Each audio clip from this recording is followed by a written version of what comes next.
Farahdiano NIM 2023-1034.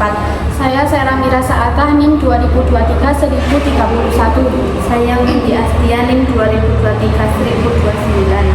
Saya Wahyu Sanjaya NIM 2023-1033. Kami dari kelompok 3 akan mempresentasikan tentang bentuk-bentuk kepemilikan bisnis. Yang pertama, kepemilikan perseorangan. Kepemilikan perseorangan adalah bisnis yang dimiliki oleh seorang pemilik. Pemiliknya disebut pemilik tunggal atau sole proprietor. Pemilik tunggal dapat memperoleh pinjaman dari kreditur untuk membantu mendanai operasi perusahaan. Tetapi pinjaman tersebut bukan merupakan cerminan kepemilikan dan hanya membayar kewajibannya saja tanpa membagi keuntungan bisnisnya dengan kreditor.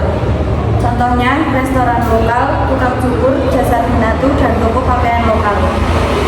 Karakteristik kepemilikan perseorangan. Yang pertama, menerima tanggung jawab akan kinerja perusahaan secara penuh. Yang kedua, bersedia bekerja dengan waktu yang fleksibel. Yang ketiga, tanggung jawab atas keberhasilan bisnis yang mereka jalankan dapat mendorong untuk terus-menerus memonitor perkembangan bisnisnya.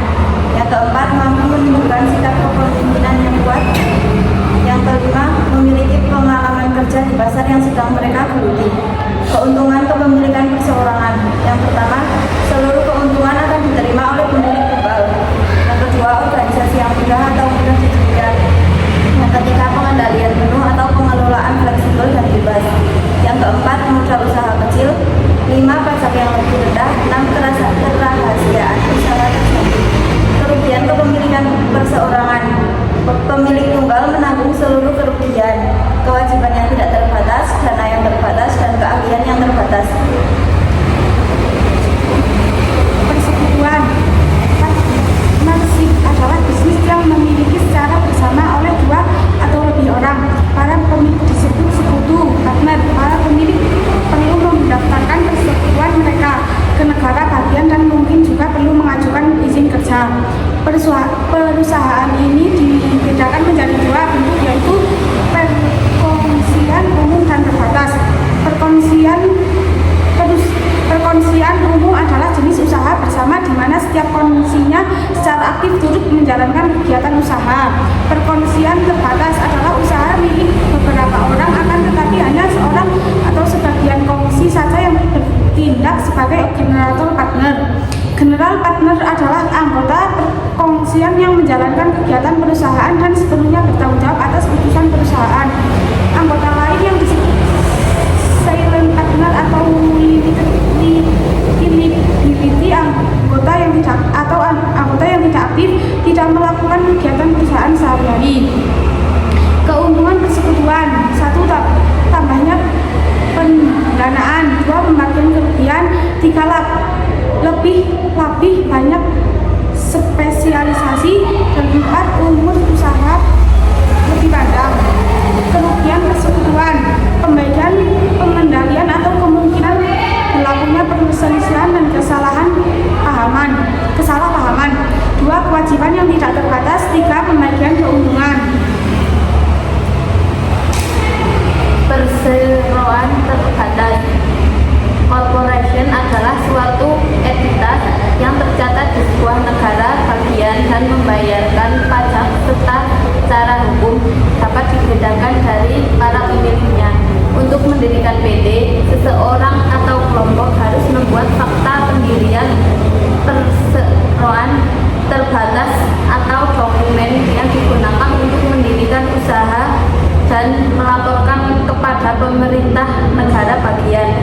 Akte pendirian mencantumkan aspek-aspek seperti nama perusahaan, jumlah saham yang diterbitkan, dan operasi perusahaan. Orang-orang yang mengorganisasi PT juga harus membuat anggaran dasar, yaitu panduan umum dan pengelolaan perusahaan. Perseroan tertutup vs perseroan terbuka. Kebanyakan PT kecil merupakan perseroan tertutup, yaitu kepemilikannya dibatasi hanya untuk sekelompok kecil investor saja. Yang kedua, perusahaan terbuka, yaitu saham mereka dapat dengan mudah dibeli atau dijual oleh para investornya. Para pemegang saham dapat menjual saham mereka ketika mereka membutuhkan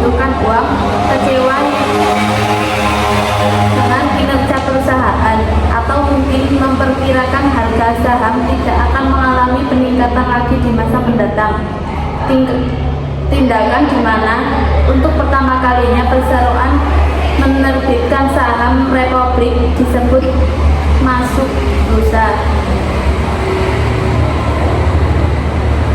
Bagaimana para pemegang saham mendapatkan penghasilannya?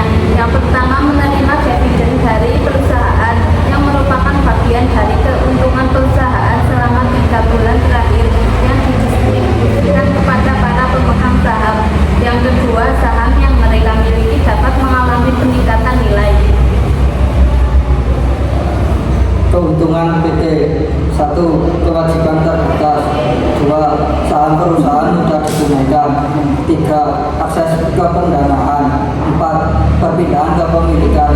5. Pengelolaan lebih profesional. Kerugian PT: 1. Pendirian lebih kompleks.